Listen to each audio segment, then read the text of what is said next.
हम बात कर रहे हैं 2025 के बारे में और इस सीरीज में ये आज लास्ट वीडियो है जिसमें हम बात करेंगे जिनका पर्सनल ईयर है नंबर 9 आने वाले साल में। तो जानते हैं उनके लिए ये साल 2025 कैसा रहने वाला है। नमस्ते, मैं हूँ श्वेता सुरेखा और आप सब देख रहे हैं एंकर ऑफ होप। जैसा आप सब जानते हैं वी आर टॉकिंग अबाउट 2025 और ये जो आने वाला साल है 2025 वो मंगल से प्रभावित है। एंड साथ ही साथ अगर आपका भी पर्सनल ईयर 9 है या डेस्टिनी नंबर 9 है तो ये साल आपके लिए क्या लेके आया है, क्या इंपॉर्टेंट चेंजेस आने वाले हैं, क्या आपको एक्सपेक्ट करना है और कुछ सजेशंस आपके लिए। तो ये साल जो आपके लिए काफ़ी उभर के आएगा वो है, आप देखोगे कि बहुत सारी चीज़ें कंप्लीट मोड पे आएंगी। There will be lot of completions, celebrations भी होंगे। साथ में आप देखोगे कि बहुत सारा रिलीज वर्क करना है आपको, बहुत लेट गो करना है। This year will mark few endings as well, तो आपको उसके लिए प्रिपेयर्ड रहना है। कोई भी चैप्टर हो सकता है आपके पर्सनल लाइफ से रिलेटेड, रिलेशनशिप से, आपके फाइनेंसेस से, so you have to be prepared for that.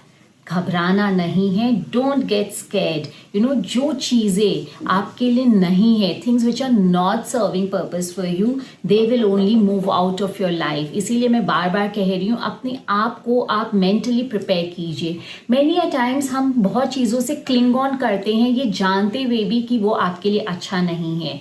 ये साल आपको उन चीज़ों को जाने देना है एंड आप विलिंगली जाने दोगे तो अच्छा है, नहीं तो वे खुद ब खुद ऐसे भी आपके जीवन से चले जाएंगे। So that is why I am saying make space, जाने दीजिए so that new and better things can come into your life. And तभी आप देखोगे कि बहुत एक्साइटमेंट भी क्रिएट होने वाला है इस साल में, क्योंकि जहाँ पुरानी चीज़ें छूटेंगी ओवरवेलमिंग लगेगा आपको, बट साथ ही साथ नए पड़ाव, जिंदगी में नए पड़ाव आने का आपको वो एक्साइटमेंट भी रहेगा। ये जो ओवरवेलमिंग की फीलिंग है उसे आप रिलीज कीजिए।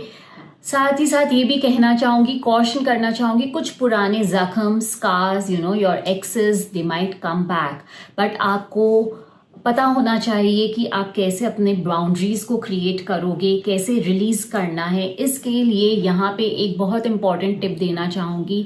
आप सब जो नंबर 9 है या जिनका पर्सनल ईयर 9 है, आने वाले साल में specially for the first 3 months, पहले क्वार्टर में आप रिलीज वर्क ज़रूर कीजिएगा। फुल मून्स पे मेडिटेट कीजिए।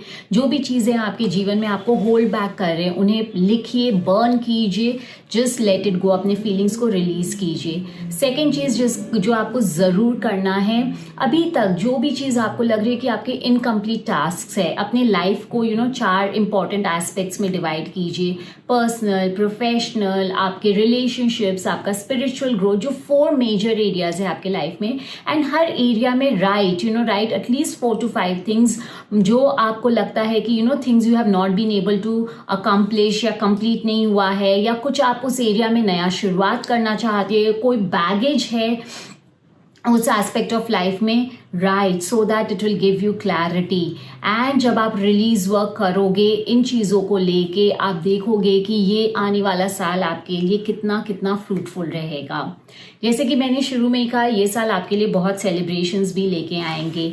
जो भी लास्ट 8 ईयर्स में हमारे एक साइकिल शुरू होता है जो हम एस्ट्रोलॉजी में, न्यूमरोलॉजी में कहते हैं कि it continues for the 9 years. So ये जो है ये आपके लिए 9th ईयर है अगर आपका पर्सनल ईयर 9 है। So this is the year जहाँ पे आपको लुक बैक करना है और देखना है कि इन 8 सालों में आपने क्या अकम्प्लिश किया है, and celebrate them. It will act as a motivation and also it will make space for better things also.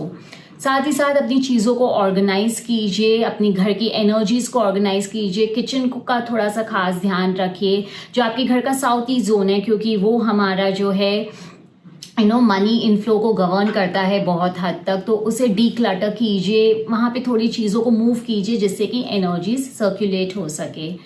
इस साल बहुत संभावना है कि आपको कोई सिग्निफिकेंट अवार्ड्स मिले, रिकग्निशन मिले, लोग जो हैं आपसे जुड़ना चाहेंगे, they will like to get associated with you. साथ ही साथ ये भी कहना चाहूँगी, कोशिश कीजिए कि आप कुछ बड़े स्तर पे सोसाइटी के लिए करें। Make some contribution towards the society and आप देखोगे कि काफ़ी सराहना भी मिल रहा है आपके लिए. मैं ऐसा कहूँ कि आपकी काफ़ी चर्चा होगी उस चीज़ों के लिए in the good way. Unexpected financial gains होने की संभावना है. There might be some kind of inheritance या कोई मनी है जो काफ़ी टाइम से अटका हुआ था, वो आने की बहुत संभावना है. हो सकता है आप उसके बारे में भूल गए हो और वो सामने से आपके पास आ जाए. अगर इस साल आप कोई कंपेटिटिव एग्जाम्स में पार्ट ले रहे हो, कोई कंपटीशन में पार्ट ले रहे हो, आप उसे भी अच्छे से क्लियर कर लोगे. इसके लिए एक टिप आपको दूंगी कि आप रेड कार्नेलियन को आने वाले साल में ज़रूर यूज़ कीजिए in the form of bracelet, tumbles, जो आपको अच्छा लगे. इससे आपकी एनर्जीज को एक बूस्ट मिलेगा और काफ़ी बैलेंस्ड भी रहेगा. किन चीज़ों से आपको कॉशियस रहना है? Firstly, do not lose your trust. As I said, क्योंकि कुछ लोग छूटेंगे तो आपको ऐसा लगेगा कि मेरे साथ ही ऐसा क्यों हो रहा है, बट अपने ट्रस्ट को बनाए रखिएगा. रीजंस को जानने की कोशिश कीजिएगा कि ऐसा क्यों हुआ है, instead of just giving up hope and getting bitter about it. अपने आप से कनेक्ट कीजिएगा, थोड़ा सा मेडिटेशन, थोड़ा अपना स्पिरिचुअल साइड को और इवॉल्व कीजिएगा. Get answers from yourself instead of looking outside for your answers. जहाँ देखो कि आपका ईगो बढ़ चढ़ के बोल रहा है, थोड़े से आर्ग्यूमेंट्स हो रहे हैं, थोड़ा सा स्टेप बैक कर लीजिएगा. Be in the surrender mode. Just trust the universe कि आपके लिए अच्छा डिसीजंस लेंगे and be in the surrender mode instead of getting into it, all into it. एक क्रिस्टल मैंने बताया है रेड कार्नेलियन. साथ ही साथ आपको यूज़ करना है क्लियर क्वार्ट्ज, जिसे हम मास्टर मैनिफेस्टर एंड हीलर भी कहते हैं. वो आपके लिए बहुत अच्छा रहेगा. Aquamarine, specially on full moons and new moons, इसकी एनर्जीज के साथ आप वर्क कीजिए आने वाले साल में. It will help you a lot. Last में रोडोक्रोसाई, जो आपको, क्योंकि ये साल है लेट गो करने का, कुछ लोग छूटेंगे तो उसे ईजिली लेट गो करने का, instead of getting with that hurt, इस चीज़ में आपको काफ़ी हेल्प करेगा, आपको क्लैरिटी देगी. तो आप इसे ज़रूर यूज़ कीजिएगा.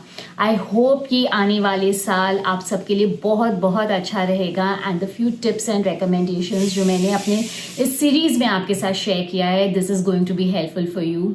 Do let us know in the comments आपका पर्सनल ईयर क्या है and what are you looking forward to in the coming year. Thank you so much for watching us.